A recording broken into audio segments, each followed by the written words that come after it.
মা, ও দেখতে কেমন জানি, আমি ওকে বিয়ে করতে চাই না।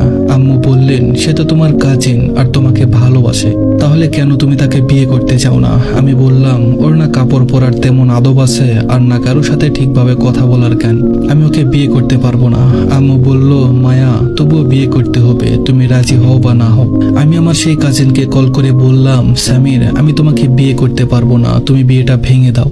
সামির বলল, আমি আমার বাবা মায়ের ইচ্ছার বিরুদ্ধে যেতে পারবো না।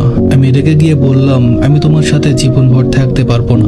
সে বলল, তাহলে তুমি নিজেই বিয়েতে না করে দাও, আমি কিছুই করতে পারবো না। আমি যখন দেখলাম আমার বিয়ে ওর সাথেই হবে, তখন আমি ঘরে পড়ে থাকা সব ওষুধ খেয়ে ফেলে আত্মহত্যা করার চেষ্টা করলাম। আমাকে হাসপাতালে নিয়ে যাওয়া হয়, ডাক্তাররা আমাকে বাঁচিয়ে ফেললো।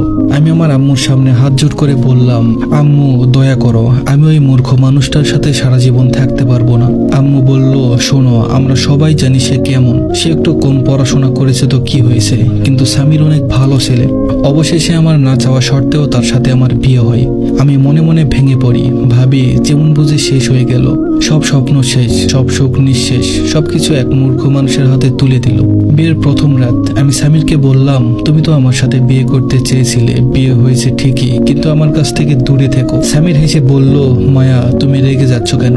আমি বললাম, তুমি আমার জীবন শেষ করে দিয়েছ। সে এক চকচকে আংটি বের করলো, আমার সামনে রাখলো আর বলল, এটা তোমার জন্য। আমি মুখ ফিরিয়ে শুয়ে পড়লাম আর কাঁদতে লাগলাম। সামির রাতে নামাজ পড়তে শুরু করলো। সে ছিল এক আলাদা মানুষ। স্ত্রীর উপর হাত তোলা সে অপমানজনক বলেই মনে করত। সে নিজেই রান্না করত, ঘর পরিষ্কার করত, নিজের কাপড় নিজেই ধুতো। সামির বেশি স্মার্ট ছিল না, বেশি পড়ালেখাও জানতো না, কিন্তু আমি ছিলাম মডার্ন মেয়ে, তাই আমার ওকে কল্পনা করতেও কষ্ট হতো। সামির সকালে উঠে আমার কপালে একটা চুমু দিয়ে সব কাজ করত, আর আমার রাগ হতো, এই ছেলে আমাকে ইমপ্রেস করার জন্য এগুলো করছে। কিন্তু আমি যখন ওর হাতের রান্না খেতাম তখন অবাক হতাম, এত সুন্দর রান্না। সামির রাতে কাজ শেষ করে এসে রান্না করত, কখনো আমাকে কিছু বলেনি। সে রান্না করে আমাকে খেতে দিয়ে নিজে খেয়ে ঘুমিয়ে পড়তো। আমি হয়তো পাথর হয়ে গিয়েছিলাম, আমার মনে হয়তো কোনো মায়া দয়া ছিল না। এভাবে 1 বছর কেটে যায়। আমার মনে হতে থাকে, এই মূর্খ মানুষটা আমার গলায় ঝুলে গেছে। তবে সামির একদিন আমায় বলল, আমি মেয়েদের গায়ে হাত তুলি না, এটা আমার শিক্ষাতে নেই। তবে তুমি নিজের খেয়াল রেখো, দেখো শরীরের অবস্থা কি করেছো, চুলের দিকে তাকিয়ে দেখো কেমন রুক্ষ হয়ে গেছে। আমার চুলের এই অবস্থা দেখে সে তেল নিয়ে আমার মাথায় তেল দিতে আসে, কিন্তু আমি তাকে ঝাড়ি দিয়ে উঠে যাই। আমি বলি, তুমি কোন সাহসে আমার মাথায় হাত দিয়েছো? আমি যখন ওকে ধাক্কা দেই তখন তেলটা ওর গায়ের উপর পড়ে যায়। আমি উঠে চলে যাওয়ার সময় সে আমার হাত ধরে হাসি মুখে বলে, মায়া, আমি তোমাকে এভাবে দেখতে পারবো না। সে আমার মাথায় তেল দিয়ে মাথা ম্যাসেজ করে দিয়ে বললে, যাও শাকচুন্নি, গোসল করে আসো, আর তোমার ওই নীল শাড়িটা পরো, আমি তোমার জন্য তোমার পছন্দের বিরিয়ানি রান্না করছি। আমি আমার একটা বান্ধবীকে ফোন করে বললাম, সামির আমাকে কিছুই বলে না, সে নিজেই সবকিছু করে আর আমার অনেক খেয়াল রাখে। আমার বান্ধবী আমাকে বলল, মায়া, সে ভালো মানুষ, তার কদর কর, তুই ভাগ্যবতী, এমন স্বামী পেয়েছিস তুই। কথা বলতে বলতে ডাইনিং রুম থেকে সামির বলল, জাহাপানা, বিরিয়ানি তৈরি, খেয়ে নাও।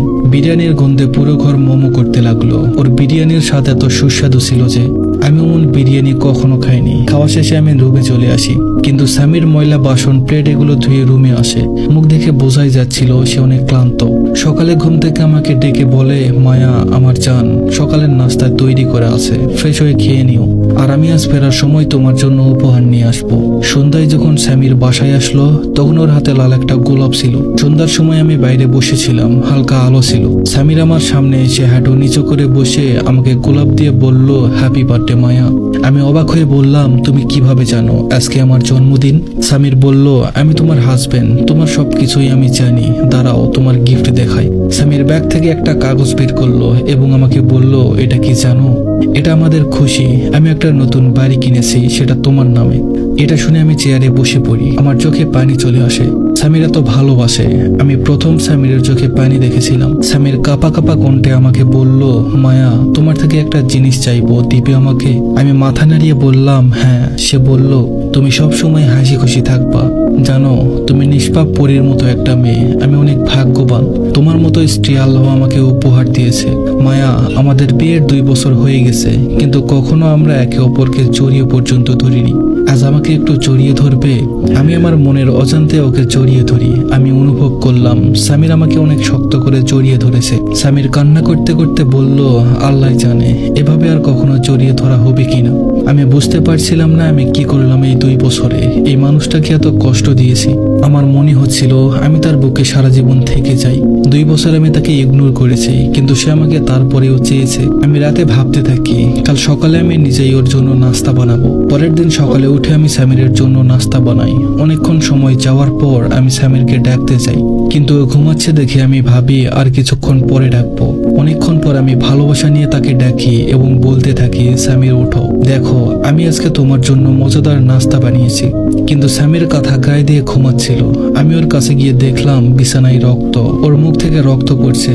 আমি চিল্লায়ে কান্নাকাটি করতে শুরু করলাম, বলতে থাকলাম, সামির ওঠো, কি হয়েছে তোমার, উঠে যাও না প্লিজ। প্রতিবেশীরা সবাই এসে পড়লো, হাসপাতালে নেওয়া হলো। ডাক্তার বলল সামিরের ব্লাড ক্যান্সার ছিল 1.5 বছর ধরে। সে কাউকে বলেনি, সবাইকে হাসি দিয়ে সব আড়াল করত। সে বলতো আমার কেউ নেই যে আমার জন্য অপেক্ষা করবে।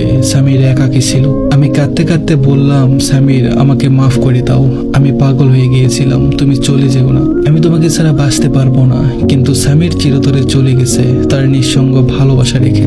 কখনো কারো ভালোবাসা নিয়ে খেলা করবেন না। কারো ভালোবাসাকে অবহেলা করে তাকে এমন অবস্থায় ঠেলে দিবেন না যেখানে সে বেঁচে থাকতে না চায়। যখন কেউ জীবনে থাকে তখনই তার কদর করো, পরে কান্না করেও কিছু হবে না।